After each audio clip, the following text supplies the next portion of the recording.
Welcome to the Stogie Geek Show, episode 124.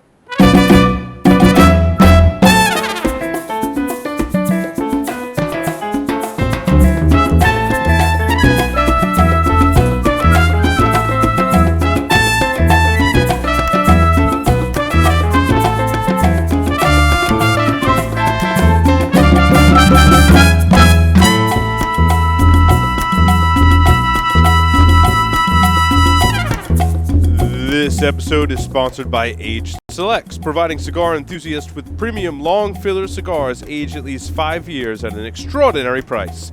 Order online at cigarfrontier.com. And by Mr. J's Havana Smoke Shop, located in Rhode Island. They have an outstanding selection of premium handmade cigars. And by the Havana Cigar Club in Warwick, Rhode Island. It's a great place to enjoy a drink and a cigar. Stogie Geeks listeners can find a $5 off coupon on our website by clicking the HCC logo. And by AJ Fernandez Cigars, handcrafted in Nicaragua using the finest materials. Brands include the San Latano Pinolero and AJ's recently released New World brand. Visit them on the web at ajfernandezcigars.com. And by Debonair Cigars, visit stogiegeeks.com/debonair for a list of retailers who carry Debonair. Buy some today and get a little more Debonair. And by Ocean State Cigars, try the J. Grotto series, including the Connecticut Shade Silk and limited edition J. Grotto Reserva lines, including the new J. Grotto Anniversary. Visit them on the web at oceanstatecigars.com. Welcome, everyone, to this edition of the Stogie Geek Show. I'm your host, Paul Asadorian. Very nice to be here this evening, celebrating cigars and the start of 2015. I'm here with my illustrious host, Mr. Will Cooper. Welcome, Will. Hey, Happy New Year, Paul. Yes, Happy New Year to you as well. Oh, there he is. Now, see, you got a nice background there. Got a new camera. Looking good, Will. It's much better than the garage door. Well, Studio C is starting to evolve. Yeah, it looks nice. Yeah. It looks nice. Very cool. Anything? We'll just get right into it. If we kept poor Omar waiting, we had a couple of technical difficulties. Omar de Frias is here with us from Fratello Cigars, his second appearance on the Stogie Geek Show. Welcome, Omar, to the show. Paul, guys, thank you so much for the invitation again. It's always fun to be talking cigars, relaxing for a little bit. It's always nice to come back at the show as well. I wish it would be live, man. I've seen some of the live shows that you guys have done with like Phil and the crew, like from Debonair Cigars. Phil's my man, and you guys do an amazing job. So I wish I would be on set with you guys as well. Yeah, we wish we could have you in studio. Of course, then I wouldn't know who you are, so it wouldn't be good. Do you think you can remember me now, Paul? I think stand so. up for you, the little bands go side by side and say, "Hey, this is Omar from Fratello." We need to create a secret handshake so that I don't forget who you are. I think is what we're coming down to, Omar. A little hard sometimes. I mean, being 6'9", having a goatee, being bald, 300 pounds. I mean, how can you forget, right? You were sitting. Never mind. It wouldn't have mattered if he was sitting down. He was still 5'9". I mean, Thanks, Will. Thanks for backing me up, Will. We're smoking one of your cigars tonight, Omar. Greatly enjoying it. And I'm not even through the first third yet. But this is a new size offering in your Fratello line. Why don't you tell us about this cigar? Yeah, that's the Fratello Boxer, man. We launched that cigar last year, a little bit prior to the IPCPR show, and it's been an amazing success. Something that we wanted to do with this cigar, Paul, is we wanted to make sure we highlighted certain flavors from our original line. We just didn't want to do what most people in the industry usually do, which is, hey, if your Toro is selling well, how about you add an extra couple of inches and give it a different ring gauge and come out with that and see how it goes. And it usually does well. What we wanted to do was entirely different. We wanted to obviously, highlight certain flavors that a lot of people enjoy from our cigars, which was the creaminess of the tobacco, and we did that, and it was amazing. So we modified very little on the cigar, but we modified the filler of the smoke and the proportions. Now, when you say modified the filler, does that mean you use different filler? You put filler in different locations, or you change the amount of filler, or you're not going to tell me? So what we did was in the original line, We basically broke the ligero and put it in the front and in the back of the cigar. Mm-hmm. On the new line, on the Fratello Boxer, we basically left the ligero all the way throughout the smoke. Okay. So, in just by doing something like that, obviously immediately changes the profile of the smoke. But we reduced the amount of ligero because we cannot box press something like this because it would break the wrapper.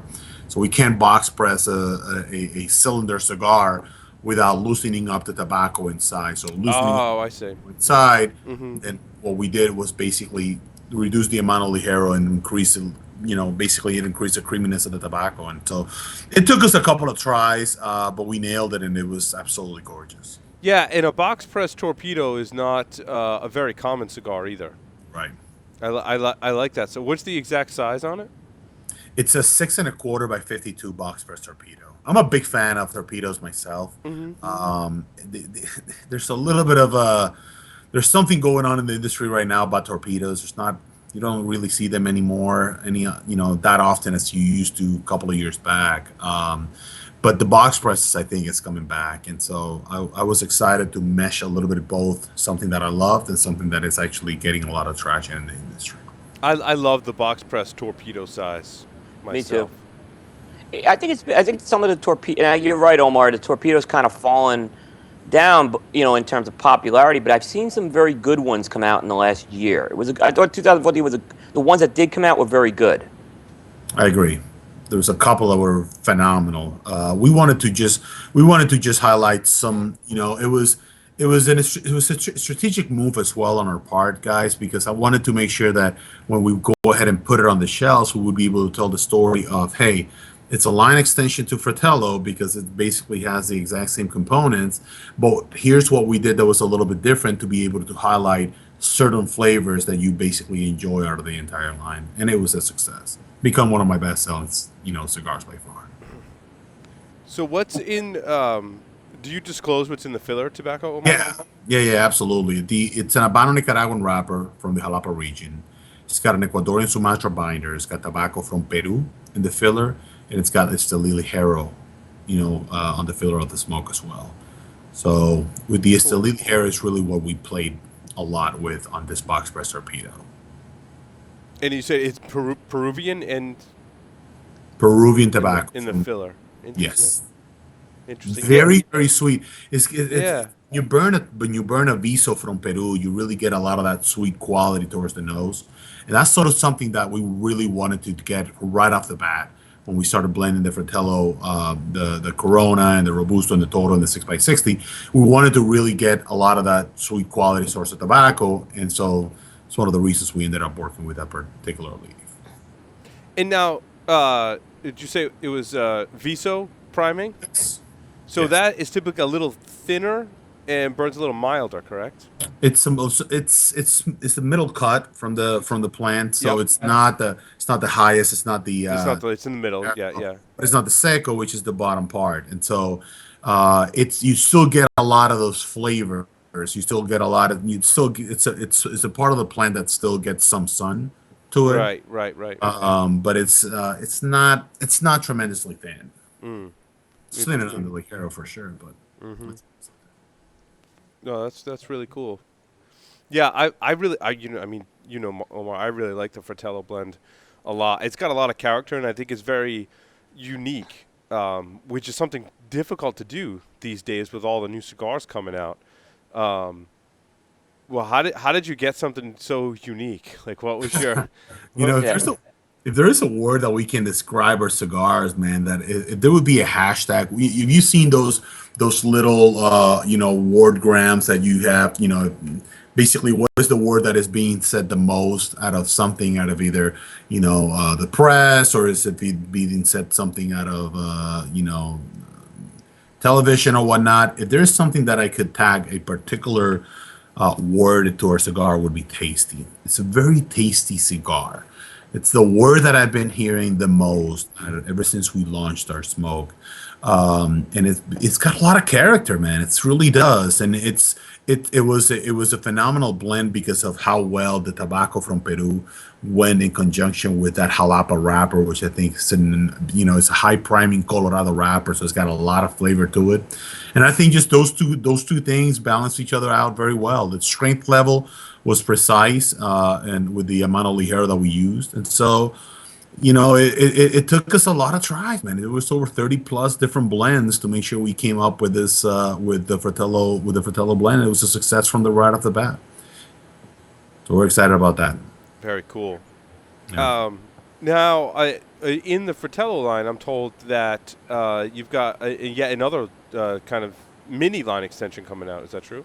And we did. It's we released it yesterday. We sent it out to everybody else. It's been a lot of people have been asking about it, and it's one of those vitolas, man, that it's beginning to get a lot of notoriety. But the only problem with this vitola is that a lot of the aficionados really want it, but when it comes down to getting it on the shelves and getting on the retail shelves, it's much harder to move, and that's would be the Lancero blend. But Here's a this is the blend. This is the blend over here. It's a 7x38 ring gauge smoke. It's absolutely gorgeous.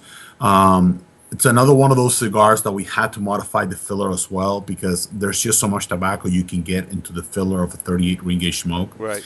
And so it was mostly tobacco from Peru. So again, we put and that was obviously a very simple blend just to put together because when we put the ligero together onto that particular blend, it was burning all over the place. It was just too hard to be able to blend with that particular with the ligero that we had from Esteli. So we put the Peruvian tobacco in there, and it was all Peruvian Viso, and it's absolutely gorgeous. And we so you took out the ligero entirely, well, because the ligero is going to burn slower. And then when you were adjusting those proportions, you ran into issues. So it was all Peruvian filler in that. It's all Peruvian filler, which is absolutely gorgeous. A lot of people have been. We came out with it late last year, because we were doing a couple of test market positioning with the product, and it truly was, the reception on it. It was astronomical. I gave it to Jorge from Stogies, which is going to be an exclusive cigar for his shop, and he was blown away. He called me 2 hours after and said, "This is ridiculous. I want the exclusivity to this cigar," and the rest is history. Oh, so this Lancero is exclusive to which shop now? It's going to be Stogies of Houston. It's called Stogies World Class. And his name is Jorge. The name of the owner is Jorge Awed. Amazing guy, and an amazing Fratello retailer as well. He loves Lanceros.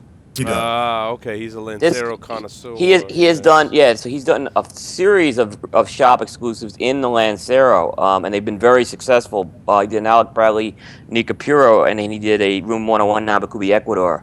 So you're in a good hands with a retailer who knows how to move Lanceros, as you know, Omar. You don't need me to tell you that.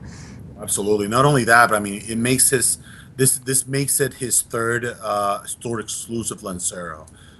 So he could really have chosen out of so many companies and out of so many blends a particular Lancero, and the fact that he chose Fratello to be the third of his releases, it's pretty amazing. So we can't be happier. So now, Omar, an important question: how does the new Boxer and the new Lancero pair with the Fratello branded coffee? Which I'm drinking right now. Nice, I'm actually drinking this right now. Yeah. Let me tell you something. something. I would agree. So I know you guys had my main Jay recently at the show. Pretty amazing guy, and the job that he and his team and we in the tasting panel have done is pretty astronomical. It's just so much flavor. I mean, there's just so much flavor on this coffee, and I know you enjoyed it while you were at you guys were doing the show. Yeah, I think I ran out. I think I drank it all. Yeah, I took the rest back. Yeah. Good smart man, Will. Smart man. It pairs perfectly, my friend. It truly is.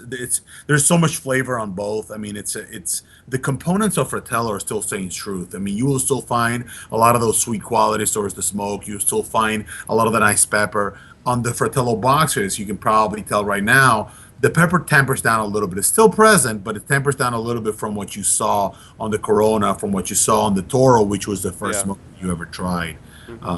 at the show.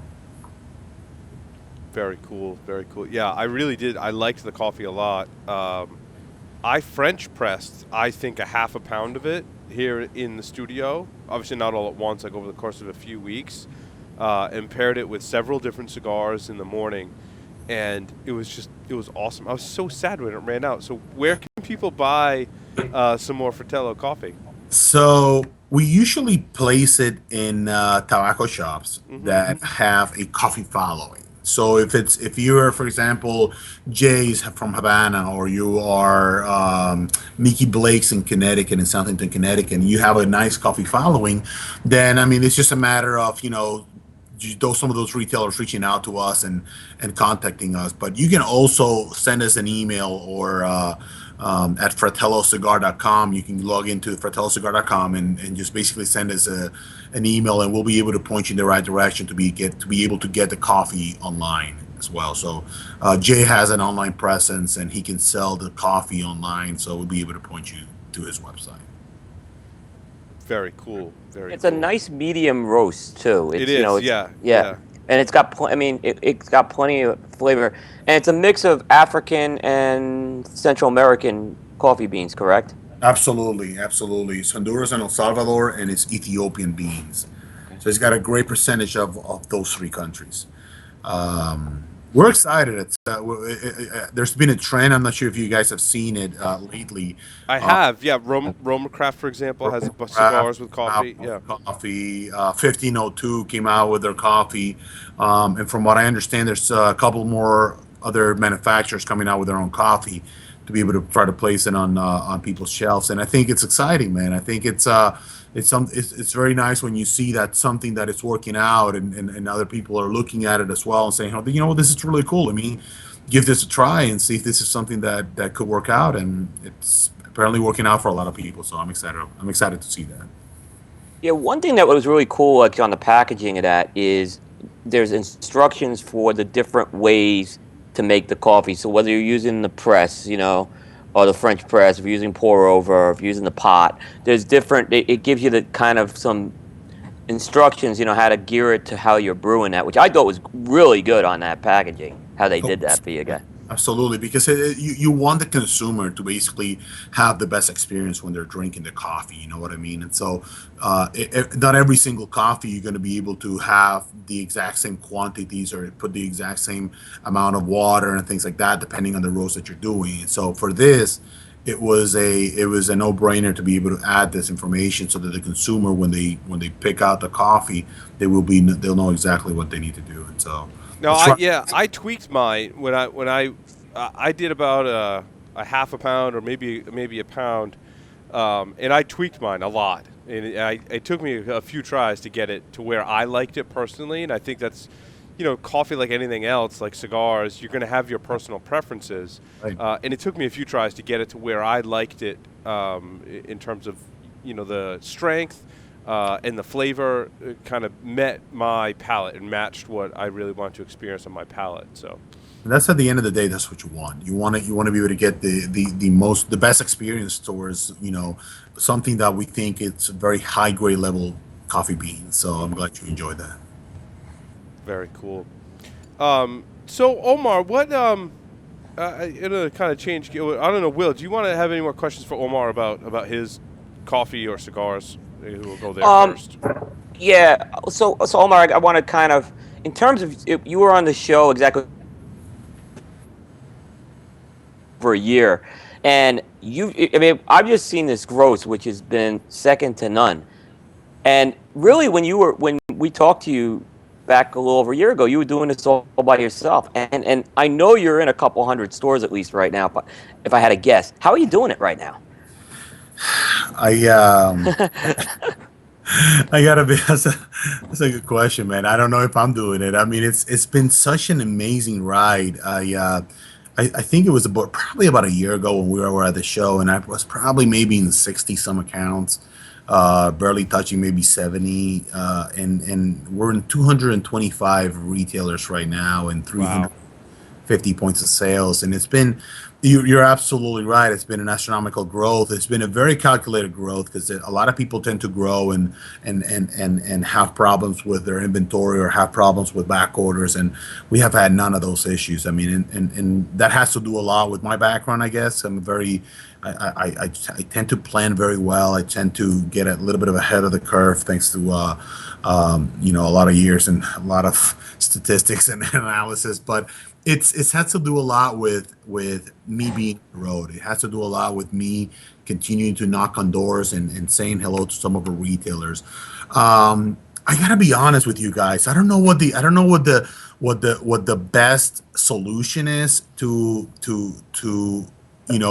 growth of a to the growth of a company inside a business like tobacco industry. And I'm going to tell you why. A lot of people tend to go with brokers. They go with brokers to begin with, and then when they get to a certain size, then they go to a full blown in house staff. Perdomo did it. La Flor Dominicana did it. I mean, all of these great companies started with brokers to be able to introduce the brands. I started it myself, man. I started basically just on the road. I mean, I visited over 35 states myself. When I went to visit, Paul and his team, Paul and at Jay's and all of those places at Rhode Island and Providence. It was all me, and so I think I hold myself to a standard where I need to make sure that the shop owner and that the retailer and that the people working behind the counter get to have a relationship with me. Is that sustainable on the long run? I don't know, to be honest. I mean, I am looking right now I'm looking at the potential of some help for this year because it's getting to the point that I'm topping out. You know what I mean? I'm saying this has been a crazy ride. I am hiring somebody full time to work in the company and to help me with branding, to help me with emails and follow ups and all of these things that I'm basically getting to the point that I can't handle myself. So nothing has broken, which is great. Nothing has fallen through the cracks. Small things here and there, but there's just so much you can do. And so for me, it's just about continuing to introduce a brand the right way and saying hello myself. And so that's something I don't know if I'm willing to compromise just yet. And to those initial introductions. But at some point, I agree with you, Will. I think I'm gonna need some. I think I'm gonna need some help down the road. I was Especially. complimenting you because it seemed like you've been doing it seamlessly. You were down in Charlotte about a month and a half ago, and like I said, it just seemed very easy for you. I mean, yeah, things are going to happen from time to time, but you know what? For what you've been doing and the amount of stores, and everyone knows of your brand now, which is probably a year ago when you were on the show, you were more of an unknown. So, I mean, that was more of a compliment I was giving you on that. Yeah, I think of Omar as one of the hardest working people in show business, in cigar show business, I guess you would say. Nice. I like it. Yes. It was I mean, you call it Fratello Road. I love that, but it's this grassroots effort to really spread the word of your brand, which I think has been one of the great stories. So, And yeah, I think part of the success that we've had, Will, I completely agree. Part of the success that we've had is people have appreciated that. People, there has been that grassroots approach has been something that has been lost. A lot of people, when they come out with their new brands, this is that was the old Rocky Patel model. I mean, he was in the stores. He was every single day, every single week. He was on the road, and he did it for a long time. And I think it worked out for him. I mean, he's a very hardworking guy. I admire that, of him. And I wanted to, and I personally, for me to introduce a brand into this market, it had to be by myself. It had to be something that I would come in and say hello and handshake and say, hey, you got my phone number, you got my data, you got my information. Please reach out if there's anything that you need. And that has worked out very well. Omar, you have a very deep appreciation for tobacco, as all of us do that are involved in the cigar industry in any capacity.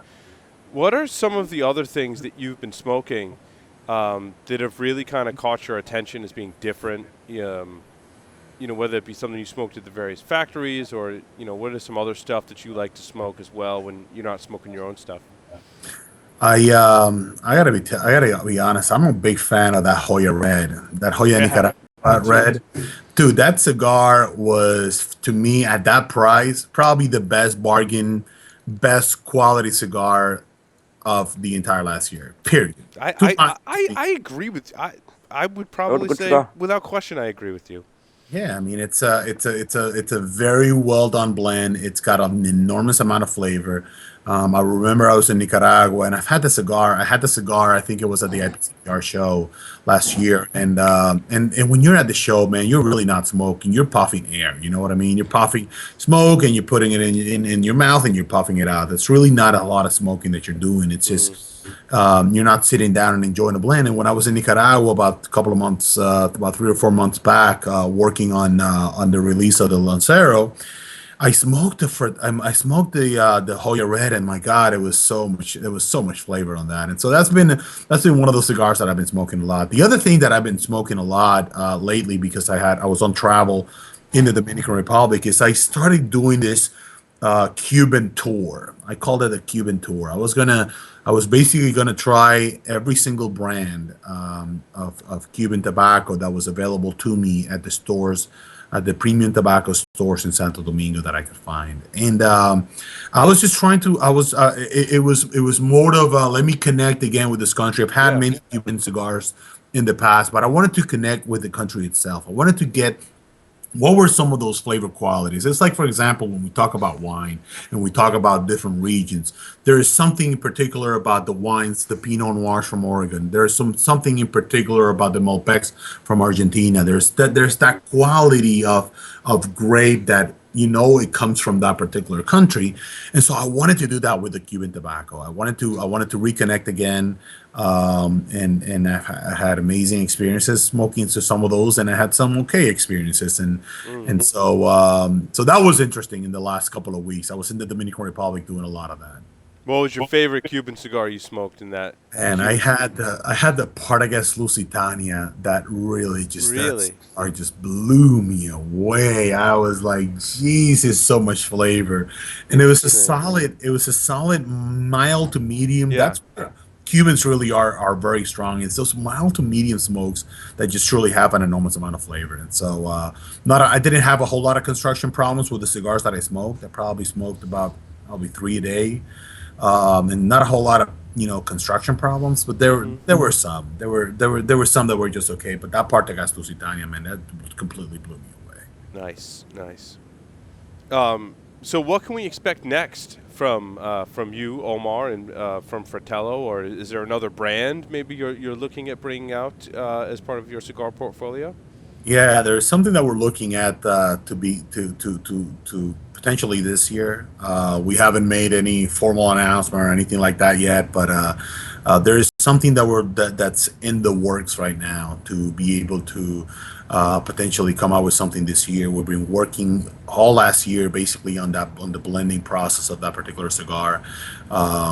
There's still some things left to be said. There's still a lot of work, not only on the cigar, but less on the cigar, but more on the branding side of the house now, because everything is like it's a brand new cigar. So same thing that we did for Fratello, the logo, the colors, we're Yeah. gonna have to do with the new blend. And so I'm looking forward to this. Is the part that I enjoy the most, is the creativity part of the house. Is I've never seen myself as somebody who's very creative, but I've always seen myself a very hardworking guy. And when I see something that I like, I basically go with it. And so that's the part where I'm working right now with my designer in the Dominican Republic to help me the most with what are his takes on our branding going forward, what are my takes on the brand going forward, and how does that connect with the new blend and the future blends. Very cool. Amen. Will, did you have more questions for Omar? I actually got one, and Omar, you kind of said this at the beginning of the show, and I kind of have seen that you guys have had, it seems like, a connection You and Phil Zengi seem to have kind of struck up a friendship. I know you guys did an event earlier last year in Massachusetts. What's it been like, kind of? Because Phil's a good friend of the show, and he has, I find him to be an amazing guy. I've met him for the first time at one of his retailers in New Hampshire, and one of my best retailers in New Hampshire as well, which is Dave Garofalo at Two Guys Smoke Shop. Truly, Dave is just an amazing guy, and he put together an event that we were supposed to have together that really never occurred. We did have a two Fratello back-to-back events, and we had a chance to go to dinner and really connect. And I was very impressed. I mean, with I call it human. There's he's got a lot of empathy for a lot of people in this industry. He's been in this industry for a long time, and so we've been exchanging texts and exchanging Facebook messages here and there, and I truly respect him a lot and respect the work that he's done in this industry for the longest time. Yeah, you actually mentioned Dave Garofalo, and I feel like won't get mad at me for saying this, but I know you guys are both up for his cigar of the year. And Yes. I was kind of messing with him, and I said, "Who do you think is your competition?" And your name was the name that came up. So I think it's going to be good luck to both of you guys, because they're both great cigars, and it's your Fratello and your Debonair Maduro are 2 of the 7, I guess. Thank you. Yeah, they are, and it's no, you're right. I mean, it's I'm looking forward to seeing the winner. I've had his cigar many times, and man, there's so much flavor on that. I mean, Yeah. there's so much flavor on that tobacco. It's pretty amazing. So Yep. I wish him the best, and I can't wait to see the results. Very cool. Well, Omar, I look forward to your next visit to Rhode Island. We'll have to get you in here in the studio to participate in the show. Maybe you can participate next time when you're in the studio in like our Stogies of the Week and talk about what you've been smoking and stuff. We kind of covered that a little in this segment, but it'd be fun to have you back and have you here in the studio as well. Good. I look forward to being there. I mean, I'm actually giving you a heads up. I'm probably gonna be heading over your way April May timeframe. Okay. Because I wouldn't be as crazy to go out right now to freeze to death. And so, Not today, man. You don't want to be here today, right? We had that conversation before the show. It's like 0 with a below 0 wind chill factor today. So That's just brutal. No, but I'm definitely looking forward to that, and I'll definitely let you guys know the next time that I'm coming around. Okay. yeah, like this week we should have planned it so that we were in like Dominican or Nicaragua this week is what we should have planned. Yeah. And if we would have made it a couple of weeks back, I would have been there. Yeah. Had a great kumbaya. Well, Omar, again, thank you very much for coming back on the Stogie Geek Show, and we'll be in touch. Thank you, guys. Have a blessed day. You too. Take care. Thanks, Omar. And with that, we're going to take a short break, come back, and I think talk about our Stogies of the Week, right? Is that our next segment on the show? Debonair Ideal, then Stogies of the Week. Okay. So Yep. Stay tuned. Don't go anywhere. We'll be right back.